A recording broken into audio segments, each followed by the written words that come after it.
Hello, hello, and welcome back to part 6. Like usual, if you haven't seen all the other parts, you can see a link to the playlist in the description below. So, let's add some more stuff to this, and the reason I'm using the same tracks, by the way, is just to save time so I don't have to duplicate stuff and transfer stuff over. Normally, that's what I do. I'd have these all on separate tracks, but this just makes things quicker and easier for video purposes. So, let us add some extra elements to this ending here. We're going to play from the idle.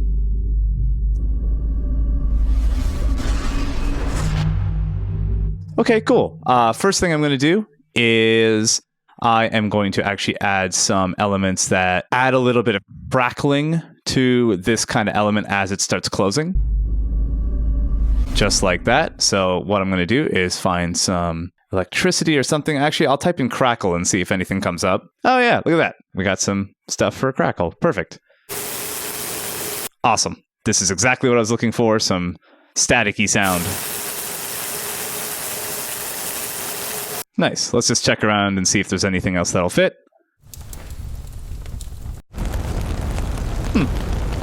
You know what? I will use a fire layer as well, probably. So let me...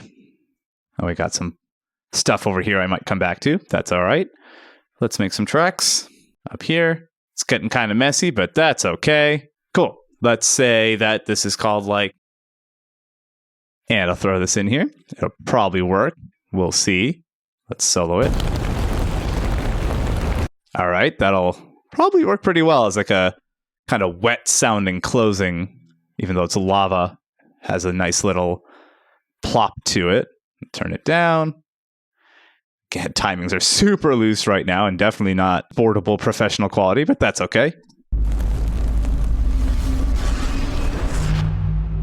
Nice.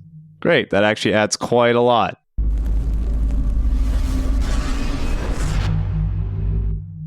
Nice. Okay, awesome. Now, one thing I want to check on is that something is kind of fading out too quickly, and I think it's this guy. Let's take a look. Nope, that actually isn't too abrupt. It might be this one.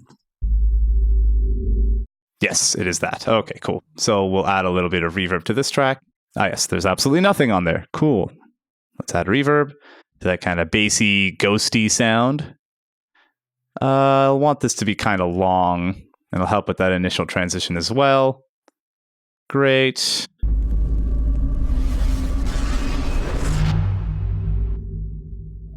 Cool, a little bit better. We'll add other reverb to other stuff, but for now, that's cool. Let me add a volume automation curve to this thing. So what I can do is do that on an item level as well. So this is the clip itself, and I can actually draw a volume automation just within the clip itself, which is pretty handy. So what I'll do is start it quiet where it is now and just gradually make it louder, but we'll still have a fade out at the end.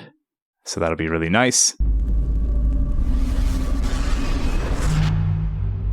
Cool. Actually, you know what? I'm going to start a little bit louder. Let's drag these up.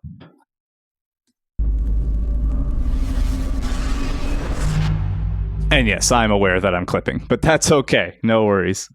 We will tweak stuff later. This is just roughing stuff out. When you're working with a complex animation like this, really common to just keep roughing out until it's exportable, essentially. This is a pretty normal workflow, except the project is quite messy because I'm not going to export this to the actual game, I don't think. Okay, so now that we have this kind of fire lava sound, let's add some of that crackle electricity sound that I wanted earlier, which I believe was one of these.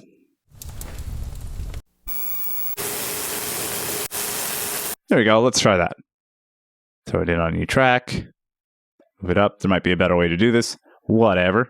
Let's see what part of this I want, actually, before I start cutting. Okay, it all seems very static.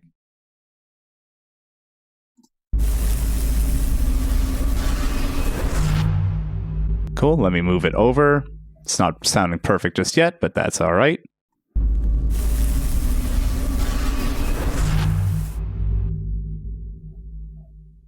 Okay, cool. It's getting better and better. Now what I'm going to do for this kind of crackle sound is a new plugin that you may not have seen before, Mondo Mod, and this is made by Waves. I like this plugin quite a bit. show you what it does. It's very handy for this sort of thing, for wanting kind of chopped effects, which is what I want. I want this kind of to chop in and out. And what this allows us to do is set a volume and frequency modulation curve, or automation essentially, to happen on a certain interval. So I can have it so that the volume and frequency modulation kind of jumps up and down like crazy based on whatever hertz and interval that I set. So for example, I'll just solo this, just let you hear what this sounds like right now without the settings that I want. That actually might be too fast to even hear what's going on, so let me slow it down. There you go. So now you can hear what that's doing. It's also panning things from left to right. I want the pan to stay center. But what you can do is set this to things like a square wave or a sawtooth wave, so that's how these faders will behave. I'll leave frequency modulation off and just leave it to be volume automation with as a square wave and just see how this sounds. So we can have it so it chops faster and slower depending on our settings.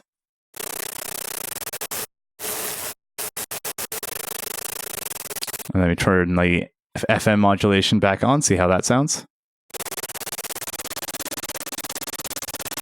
That's a little bit of a sci-fi element to it. So what I'm going to do is take this rate that I'm tweaking here and actually just automate this. So let's go to automation, go to Armando mod, and let's go to the X factor. There it is. And I'm just going to draw in a curve to make sure that that is indeed the right one. Yep. Cool. So we can tweak that X factor to change how fast it goes. So I'm just going to draw something kind of random, somewhat random. And we're going to, let me unsolo this track. Okay, so that's not quite right. I definitely want to go faster overall.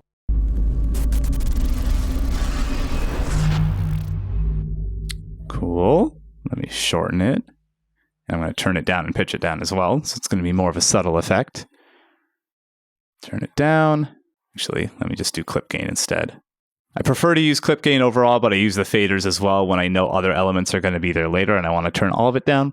But generally speaking, when I'm working in sound design, I do like working with clip gain a little bit better. I'm going to turn that down. I'm going to pitch this down. Let me just grab a repitch from somewhere else and then use that for this track. And this is format shifting, so the A-E-I-O-U sort of sounds, typically for human vowels, but you can use this on anything. Do all sorts of crazy stuff with it. So I'm going to leave it there and see how that sounds. I'll add a reverb to it as well, because again, fairy dust. Always add more fairy dust.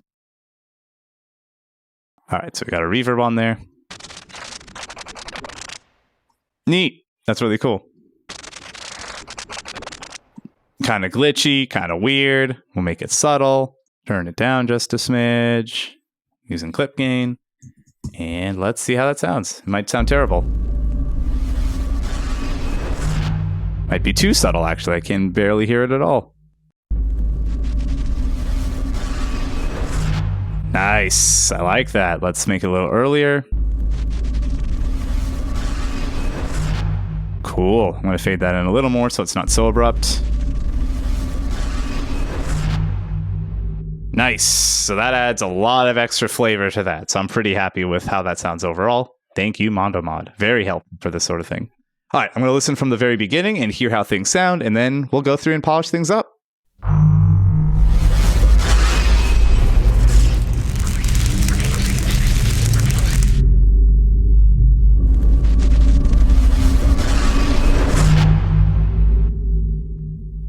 All right, that's where we're going to end part 6. As usual, thank you so much for watching, and hit like and subscribe and the little bell icon and all that sort of good stuff that everyone tells you to do.